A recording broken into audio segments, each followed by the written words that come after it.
আসসালামু আলাইকুম। সংবাদে আপনাদের সবাইকে স্বাগত জানাচ্ছি। আমি ফিরোজ তোহা। শুরুতেই সংবাদ শিরোনাম। বাংলাদেশের সর্বশেষ গুরুত্বপূর্ণ আপডেট সংবাদে আপনাকে স্বাগত। শুরুতে সংবাদ শিরোনাম, পরে বিস্তারিত। শুরুতে জানাব, বাংলাদেশ পোশাক রপ্তানিতে বিশ্বে ১ নম্বরে উঠতে প্রস্তুত বলেন কিয়াংসুং। কোরিয়ান ইপিজেডের প্রতিষ্ঠাতা কিয়াংসুং বলেছেন, সঠিক কৌশল ও সংস্কারের মাধ্যমে বাংলাদেশ বিশ্বে তৈরি পোশাক রপ্তানিতে ১ নম্বর স্থানে উঠতে প্রস্তুত। আজ ২০২৫ সালে বাংলাদেশ বিনিয়োগ শীর্ষ সম্মেলনের অধিবেশনে মূল বক্তা হিসেবে বক্তব্য রাখতে গিয়ে সব কথা বলেছেন তিনি। এরপর জানাব, যুগান্তরের প্রতিবেদন প্রকাশ, ১২ কোটি টাকার ফ্ল্যাটে বিলাসী জীবন কাটানো সেই কর্মকর্তা বরখাস্ত।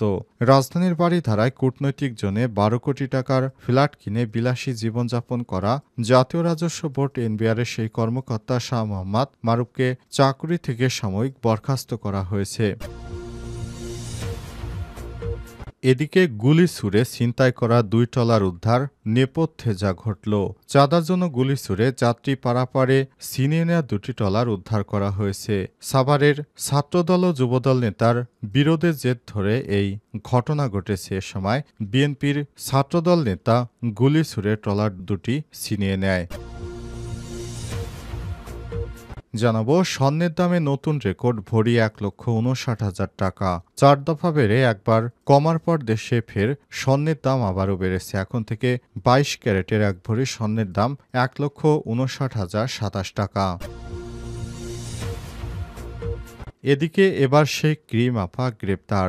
সাভারের আশুলে আলোচিত শারমিন শিলা ওরফে ক্রিম আপাকে গ্রেপ্তার করেছে পুলিশ। বৃহস্পতিবার ১০ এপ্রিল রাত ৮টার দিকে সাভার আশুলিয়া থানা পুলিশ অভিযান চালিয়ে ক্রিম আপাকে গ্রেপ্তার করেছে। এর আগে সামাজিক যোগাযোগ মাধ্যমে ভিউ পেতে নিজের সন্তানকে ক্যামেরার সামনে এনে নানাভাবে নিষ্ঠুর আচরণ করার অভিযোগে শারমিন শিলার বিরুদ্ধে মামলা দায়ের করা হয়েছে এবং এরপরই গ্রেপ্তার চালিয়ে তাকে গ্রেপ্তার করা হয়। এবং সর্বশেষ জানাব, ইরান পারমাণবিক অর্জন থেকে পিছু হটবে না, মাসুদ পেজেশকিয়ানের হুঁশিয়ারি। ইরানের প্রেসিডেন্ট মাসুদ পেজেশকিয়ান যুক্তরাষ্ট্রকে হুঁশিয়ারি দিয়ে বলেছে, ইরানের উপর যে কোনো ধরনের নিষেধাজ্ঞা আসলেও ইরান তার পারমাণবিক কর্মসূচি থেকে পিছু হটবে না, কারণ ইরান তার পারমাণবিক সক্ষমতা আগের থেকে অনেক বাড়িয়েছে। ইরান পারমাণবিক শক্তি প্রস্তুতের দ্বারপ্রান্তে রয়েছে। প্রিয় দর্শক, এতক্ষণ শুনছিলেন সংবাদ শিরোনাম, এবারে বিস্তারিত। তবে তার আগে বন্ধুরা, অনুরোধ থাকবে সংবাদটিতে একটি লাইক দিন। এই চ্যানেলে আপনি নতুন হয়ে থাকলে আমাদের সংবাদটি দেখতে দেখতে চ্যানেলটি সাবস্ক্রাইব করে রাখুন। কমেন্ট করে আপনার মূল্যবান মতামত জানিয়ে দিন আপনি বিশ্বের কোন দেশ থেকে বা বাংলাদেশের কোন স্থান থেকে আমাদের সংবাদটি দেখছেন এবং শুনছেন। আর বন্ধুরা, এই সংবাদটি আপনার সোশ্যাল মিডিয়া ফেসবুকে বন্ধুদের মাঝে শেয়ার করে দিন, যাতে করে তারাও আপনার মতো আমাদের এই লেটেস্ট আপডেট সংবাদগুলো জানতে পারে। এবারে বিস্তারিত। বাংলাদেশ পোশাক রপ্তানিতে বিশ্বে শীর্ষে উঠতে প্রস্তুত বলেন কিয়াংসুং। কিয়াংসুং বলেছেন, বাংলাদেশের বর্তমান একক দেশ হিসেবে বিশ্বের দ্বিতীয় বৃহত্তম পোশাক রপ্তানিকারক দেশের অবস্থান ধরে রেখেছে। কোরিয়ান ইপিজেডের প্রতিষ্ঠাতা কিয়াংসুং বলেছেন, সঠিক কৌশল ও সংস্কারের মাধ্যমে বাংলাদেশ বিশ্বে পোশাক রপ্তানিতে ১ নম্বর স্থানে উঠতে প্রস্তুত। আজ ২০২৫ সালে বাংলাদেশে বিনিয়োগ শীর্ষ সম্মেলনের অধিবেশনে মূল বক্তা হিসেবে বক্তব্য রাখতে গিয়ে সব কথা বলেছেন কিয়াংসুং। কিয়াংসুং আরও বলেছেন, বাংলাদেশ বর্তমানে একক দেশ হিসেবে বিশ্বের দ্বিতীয় বৃহত্তম পোশাক রপ্তানিকারক দেশের অবস্থান ধরে রেখেছে।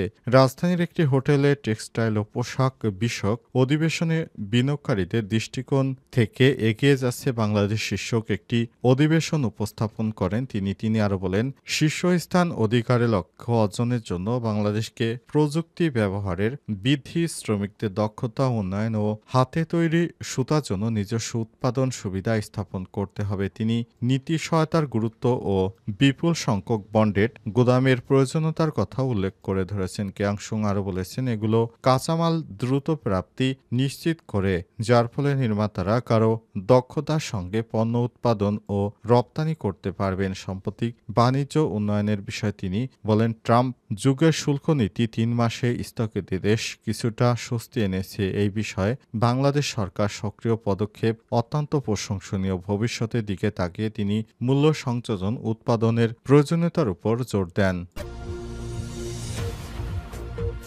১২ কোটি টাকার ফ্ল্যাটে বিলাসী জীবন কাটানো সেই কর্মকর্তা বরখাস্ত। রাজধানীর বারিধারায় কূটনৈতিক জোনে ১২ কোটি টাকার ফ্ল্যাট কিনে বিলাসী জীবনযাপন করা জাতীয় রাজস্ব বোর্ড এনবিআরের সেই কর্মকর্তা শাহ মোহাম্মদ মারুফকে চাকরি থেকে বরখাস্ত করা হয়েছে। অর্থ মন্ত্রণালয়ের অভ্যন্তরীণ সম্পদ বিভাগ আইআরডি থেকে বুধবার এক বিজ্ঞপ্তির মাধ্যমে তাকে বরখাস্তের নির্দেশ দেওয়া হয়। জানা গেছে তিনি কর্মকর্তা থাকাকালীন বিভিন্ন অপকর্মের সঙ্গে জড়িত হয়ে পড়েন। এরপর যুগান্তর পত্রিকা তার বিরুদ্ধে একটি প্রতিবেদন প্রকাশ করে। সেই প্রতিবেদনটি সামনে আসার পরই তার বিরুদ্ধে দুদক অনুসন্ধান শুরু করে। ১৬ মার্চ অতিরিক্ত আয়কর কমিশনার শাহ মোহাম্মদ মারুফের অবৈধ সম্পদের তথ্য তুলে ধরে প্রতিবেদন প্রকাশ করে দৈনিক যুগান্তর। প্রতিবেদনে বারিধারা কূটনৈতিক পাড়ায় ১২ কোটি টাকার বিলাসবহুল ফ্ল্যাট নিকুঞ্জ রাজধানীর বিভিন্ন এলাকায় নামে বেনামে একাধিক প্লটসহ বিপুল সম্পদের তথ্য দুদকে তুলে ধরা হয়। এরপরই নড়েচড়ে বসে আয়কর বিভাগ। তার বিরুদ্ধে বিভাগীয় তদন্ত কমিটি গঠন করা হয়। কমিটির প্রতিবেদনে প্রকাশিত তথ্যের সত্যতা পাওয়া গেলে কমিটির সদস্যরা তার বিরুদ্ধে ব্যবস্থা নেওয়ার সুপারিশ করে প্রতিবেদন দাখিল করে এবং এই প্রতিবেদন দাখিল করার পরই এই ধরনের কর্মকাণ্ড শুরু হয় এবং শেষ পর্যন্ত তাকে বরখাস্ত করা হয়েছে।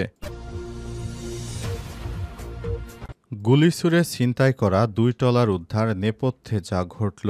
চাঁদার জন্য গুলি ছুড়ে যাত্রী পারাপার করা ট্রলার ছিনিয়ে নেয় ২টি ট্রলার উদ্ধার করা হয়েছে। বিএনপির নেতা নাকি ট্রলার ছিনতাই করেছিল। আজ সন্ধ্যায় মানিকগঞ্জের সিংগাইর ভাটিরচর এলাকায় অভিযান চালিয়ে ট্রলার দুটি উদ্ধার করেছে পুলিশ। তবে জড়িত কাউকে পুলিশ এখনও গ্রেপ্তার করতে পারেনি। এর আগে গতকাল বুধবার সাভার পৌর এলাকার কাতলাপুরের কর্ণপাড়া বংশী নদীতে মিলন ঘাট থেকে ট্রলার দুটি ছিনিয়ে নিয়ে যাওয়া হয়। তবে এলাকাবাসী ও পুলিশ বলছে নদী পারাপারে খেয়াঘাট দখল নিয়ে সিংগাইর ও সাভার ছাত্রদল ও যুবদল নেতার বিরোধের জের ধরে এই ঘটনা ঘটে। সে সময় ছাত্রদল নেতা গুলি ছুড়ে সেই ট্রলার ছিনিয়ে নেয়। এদিকে অস্ত্র হাতে ট্রলার ছিনিয়ে নেওয়ার সময় দাঁড়িয়ে থাকা ছাত্রদল নেতার এক ভিডিও সামাজিক যোগাযোগ মাধ্যমে ছড়িয়ে পড়লে নদীর দুই পারের মানুষের মধ্যে আলোড়ন সৃষ্টি হয়। এই ঘটনায় খেয়াঘাটের বর্তমান দখলদার সাভার পৌর ৬ নম্বর ওয়ার্ড যুবদলের সাধারণ সম্পাদক যুবদল নেতা মোহাম্মদ কামরুল ইসলাম বুধবার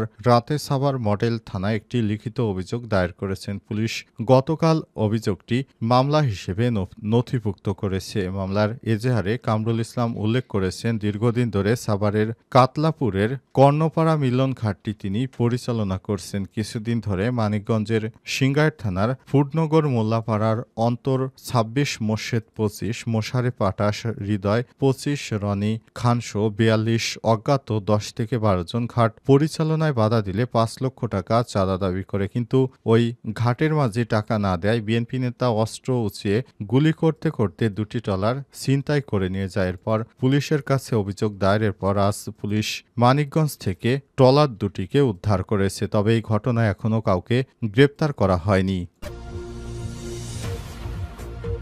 স্বর্ণের দামে নতুন রেকর্ড ভরি ১,৫৯,০০০ টাকা। ৪ দফা বেড়ে একবার কমার পর দেশের বাজারে বেড়েছে স্বর্ণের দাম। নতুন করে অনুযায়ী সবচেয়ে ভালো মানের অর্থাৎ ২২ ক্যারেট ১ ভরি স্বর্ণের দাম এখন ১,৫৯,০২৭ টাকা।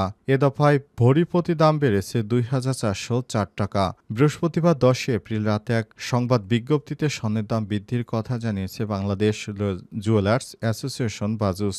নতুন মূল্য অনুযায়ী সবচেয়ে ভালো মানের বা ২ ক্যারেট ১ ভরি স্বর্ণের দাম ২,৪০৩ টাকা বাড়িয়ে নির্ধারণ করা হয়েছে ১,৫৯,০২৭ টাকা। ২১ ক্যারেট ১ ভরি স্বর্ণের দাম ২,২৯৮ টাকা বাড়িয়ে ১,৫১,৭৯৫ টাকা নির্ধারণ করা হয়েছে।